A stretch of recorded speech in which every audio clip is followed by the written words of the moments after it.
Alright guys, next I have an incredible treat for you. Mike Maharrey from the 10th Amendment Center. This guy, he lives all the way in Kentucky. He comes down here to Legislative Plaza all the time to make sure that your laws stay constitutional. So you guys really need to welcome him. Thank you guys very much. I like this bullhorn thing. It makes me feel like a rabble-rouser. That would make you guys the rabble. So I am the National Communications Director for the 10th Amendment Center. I'm also the author of a book called Our Last Hope, which is the philosophical, historical, and moral case for nullification. I actually have some copies with me if anybody's interested, or you can purchase it on Amazon, and that's the end of our commercial for today.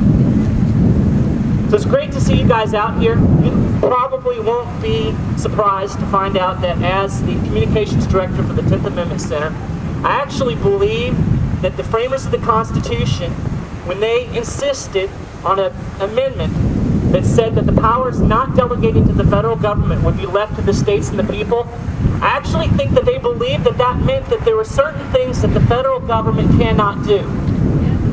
Now, unfortunately, most Americans don't understand that.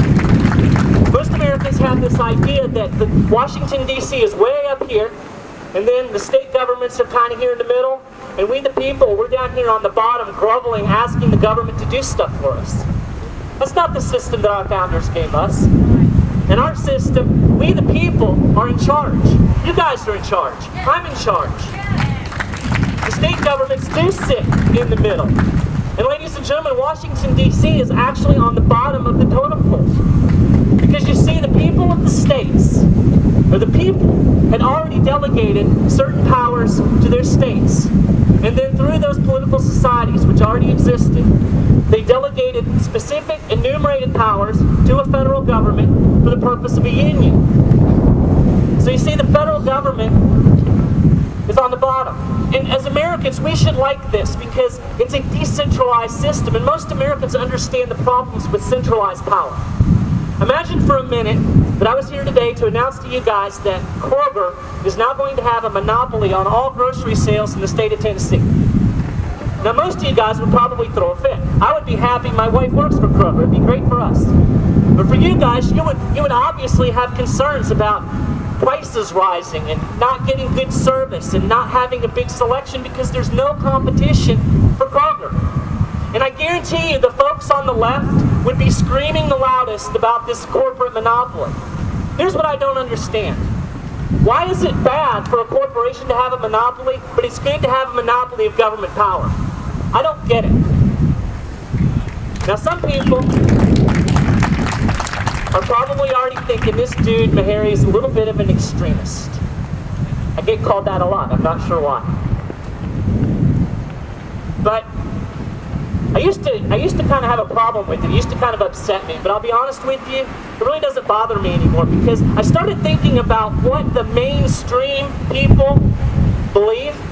I mean, think about what these non-extreme people are telling you. These keepers of public opinion are trying to tell you that the same people that gave you the $640 toilet seat, the same people that stick their hands down your pants at the airport, these same people that have spent us into $16 trillion of debt and still have the audacity to look at us and say, we don't have a spending problem.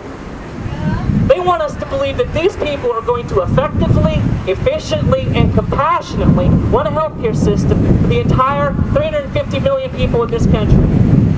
Oh, and by the way, they're going to make it affordable. We know this because it says so in the Act, right? It's the Affordable Care Act. Now, if that's the mainstream position, I'll stick with extreme. And you know, honestly, if you think about it, if I'm extreme because I say that the federal government should have limited powers, that puts me in pretty good company. You know, James Madison, Thomas Jefferson, Patrick Henry.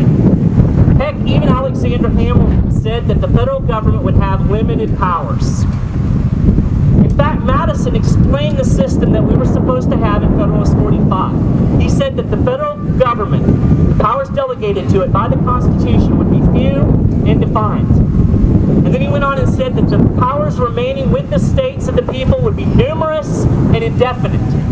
And he went on and he explained it. He said the federal power would primarily be concerned with war, peace, treaties with foreign nations, and foreign trade. And then all of the powers left to the states would have to do with the life, liberty, and properties of the people, and the internal improvements, order, and prosperity of the state. Now, I confess I'm not a lawyer. And to be honest with you, in this particular situation, that's probably a good thing, because we've all seen what some of our lawyers here in Nashville, the hatchet job they've done with constitutional history. So maybe I should say it like this. You don't need to be a lawyer to understand that running a federal healthcare system is not among those powers that Madison was talking about delegated to the federal government. I'm going to put it very simple. Senator Beaver said it perfectly. There is no enumerated power for the federal government to run a healthcare system for the entire United States. And therefore, when they do that, they are violating the highest law of the land, the Constitution. And therefore, by definition, that makes them criminals.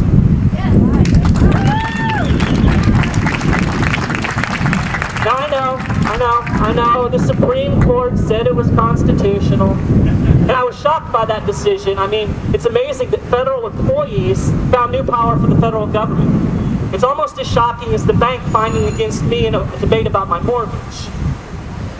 Listen, people are trying to sell you a lie. There are people that are trying to tell you that the federal government gets to determine the extent of its own powers. This idea is dumb. It doesn't make any sense. It's like me telling you that the University of Florida player is going to be the referee at the next UK or Florida-Tennessee game. I think this would be great, because then I wouldn't have to listen to Rocky Top over and over again. Jefferson put it like this: the states were not united on the principle of unlimited submission to the federal government. He went on to say this: the government created by the Constitution was not made the exclusive or final judge of its own power. Because to do that would mean that it, and not the Constitution, would become the means of judging that power. And that doesn't make any sense. If there is no mechanism for the federal government to be held in check, then we indeed do have a federal government that has unlimited power to do whatever we want, even though the founders and framers said that that was not the case. And you see, Madison, he said that when the federal government oversteps its bounds, that it was up to the states to step in and interpose. I want to read exactly what he said in Federalist 46, because this lays out the blueprint. He said, when the federal government oversteps, the means of opposition to it are powerful and at hand. The disquietude of the people, that's you guys, their repugnance and perhaps refusal to cooperate with the officers of the Union, the embarrassment created by legislative devices which would often be added on such occasions would oppose in any state very serious impediments, and where the sentiments of several adjoining states happen to be in union, would present obstructions which the federal government would hardly be willing to encounter. Madison. He said that when the federal government oversteps, these folks in your state legislature not only have the right, they have the duty to step up and put federal power back in check. And ladies and gentlemen, it is up to you to let these guys in your legislature know that they need to stand up and do their job, or else you're going to find people who will.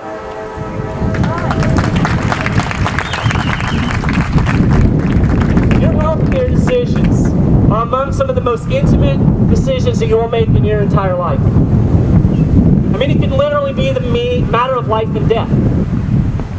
Mark my words, if we give the federal government a monopoly on health care, they're going to dictate every aspect of your life.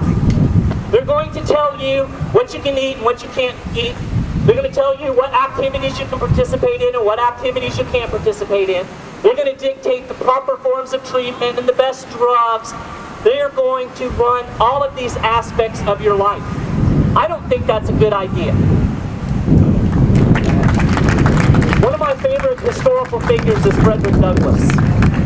Frederick Douglass knew a little bit about living under tyranny. spent a good part of his life in slavery. He said this: "Find out just what people will submit to, and you have found out the exact measure of the injustice and wrong which will be imposed upon them."